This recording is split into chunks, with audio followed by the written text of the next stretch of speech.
Friends, welcome to my channel. ఈరోజు మీకు easy అయిన కోకోనట్ బర్ఫీని ఎలా చేసుకోవాలో చూపిస్తాను.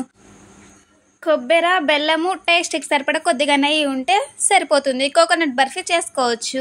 ముందుగా స్టవ్ ఆన్ చేసి బాండ్ పెట్టి కొద్దిగా నెయ్యి వేసి కొబ్బరిని వేయించి పక్కన పెట్టుకోవాలి. అంతలో మరో బౌల్ తీసుకొని 1 కప్పు బెల్లం వేసుకొని కొద్దిగా వాటర్ వేసుకొని బెల్లం కరిగేంత వరకు బాయిల్ చేసుకోవాలి. బెల్లం అంతా కరిగినాక స్ట్రైనర్ ద్వారా ముందుగా వేయించి పెట్టుకున్న కొబ్బరిలోకి యాడ్ చేసుకోవాలి. మంటని లో నుంచి హై ఫ్లేమ్కి పెట్టుకుంటూ రెసిపీని బాగా కలుపుకోవాలి. రెసిపీ బాగా థిక్గా వచ్చేంత వరకు వేయించుకోవాలి.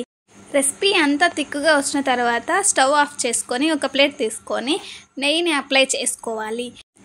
రెసిపీని ప్లేట్లో ఈక్వల్గా స్ప్రెడ్ చేసుకొని మనకు కావాల్సిన షేప్లో కట్ చేసుకుంటే కోకోనట్ బర్ఫీ రెడీ.